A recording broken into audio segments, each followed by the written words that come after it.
Hello.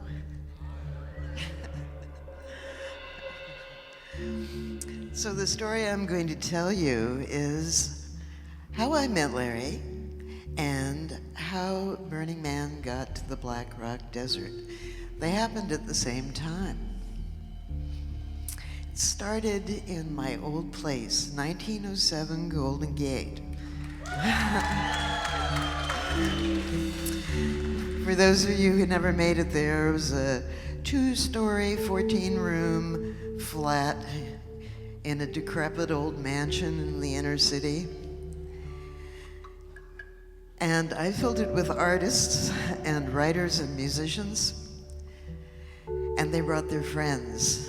A lot of the people who came were members of the San Francisco Cacophony Society.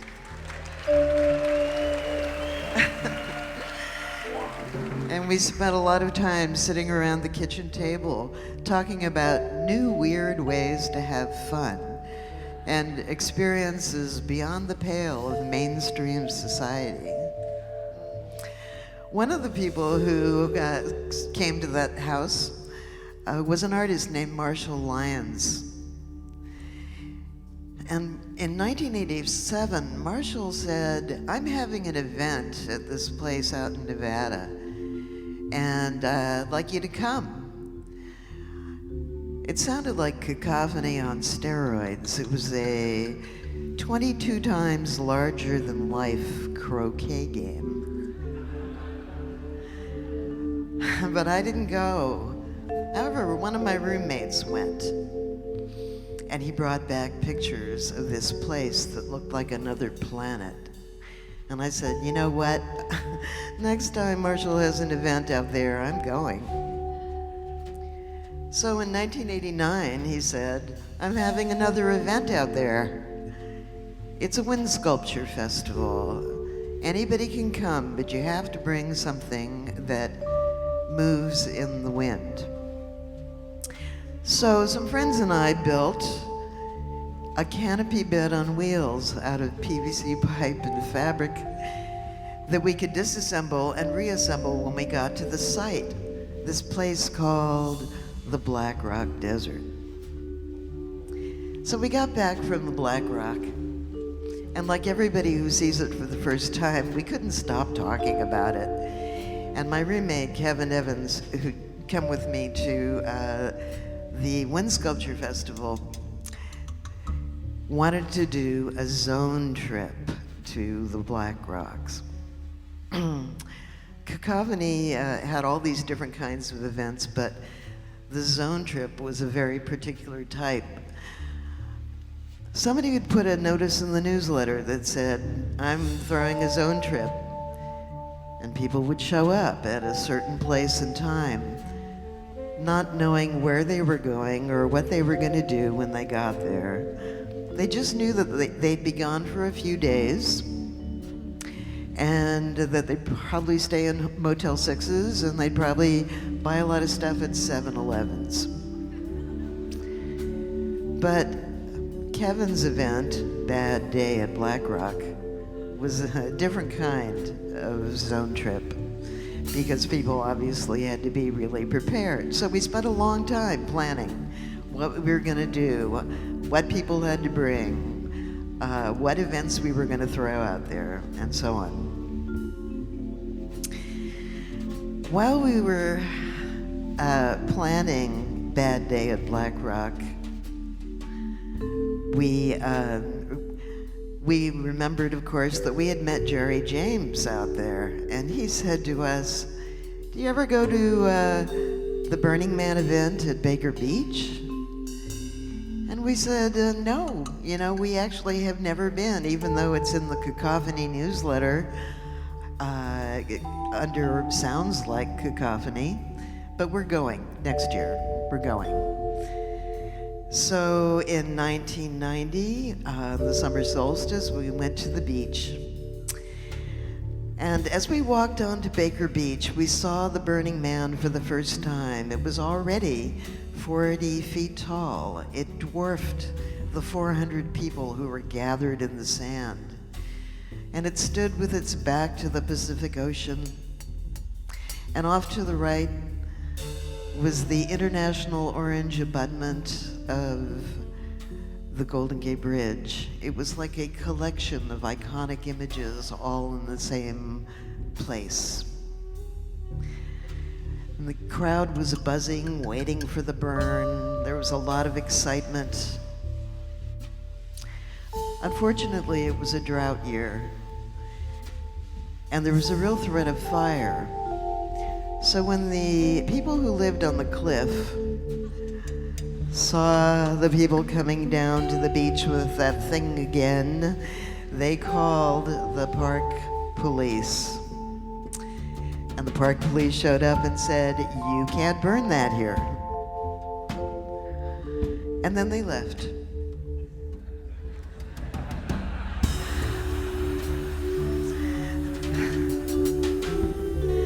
Well, the people who had been to the Black Rock Desert and were planning Bad Day at Black Rock in a few months locked eyes, and we said, "We have to take it out there.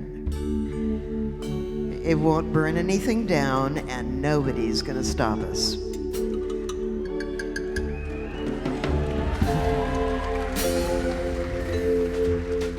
So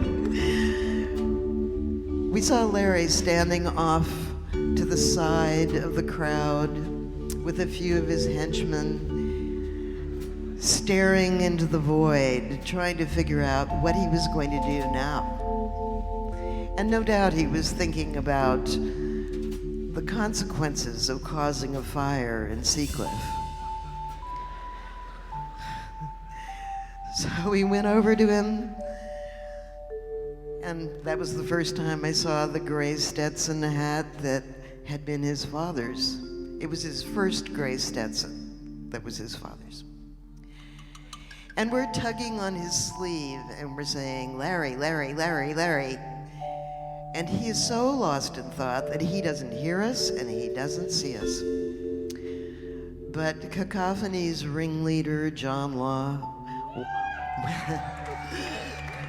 walked up to Larry and said, "Larry, we know what to do." He turned and looked at us and said, "Huh?"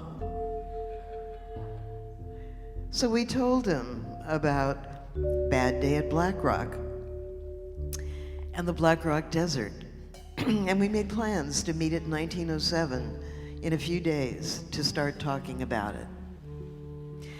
And that day about 40 people came and gathered in the all redwood back parlor to talk about what they would do, what they could bring, how they could help, what their skills were. And we made plans to go out to the desert Labor Day weekend, 1990. When the weekend rolled around, we packed the man into a big yellow Ryder truck and headed out to the playa. It was a zone trip, so it started as every zone trip started. Michael took a stick and drew a long line in the playa, long enough so that all 89 people who went could stand behind it. We all joined hands and we stepped across the line as one into the zone. Well, Bad Day at Black Rock didn't go quite like we planned. We planned to show the movie, but unfortunately the generator stopped working. A lot of things didn't work, but one thing worked very, very well. And that, of course, was the burn. About 80 of us, maybe 85 of us, grabbed the rope that was attached to the figure of the man that was laying on the playa, and we walked backwards with it until it reached a standing position. And then, when dark fell, our carny friend Dave Warren blew strings of fire at the man until he ignited. I wonder if you can imagine what it was like to be one of the small group of people to see that image against the immense playa for the first time, we were stunned. But none of us were quite so stunned as Larry, who realized that he had tapped somehow into the collective unconscious, that they had created an image that really would appeal to people all over the world. As the man got down to a pile of embers, people intuitively got up and started walking around it in a counterclockwise position,